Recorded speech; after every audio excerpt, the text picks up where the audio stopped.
Şu anda 682 zamlı. Abi adam düştü, suya düştü adam. Adamı kurtarın abi.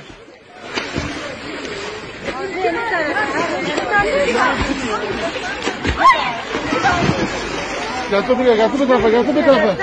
Getir bu tarafa. Sakin ol, boyu geçmez, sakin ol.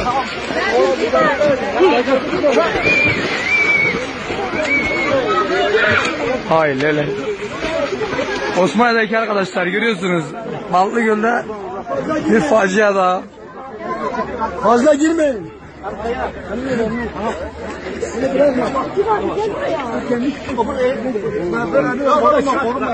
Korkma, sakin ol.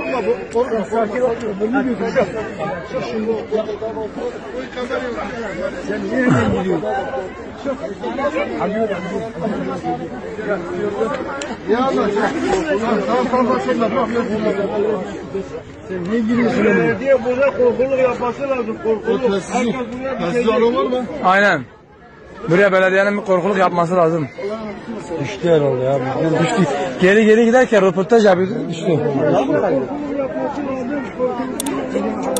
Hemen bir şey oluyor. Allah razı olsun.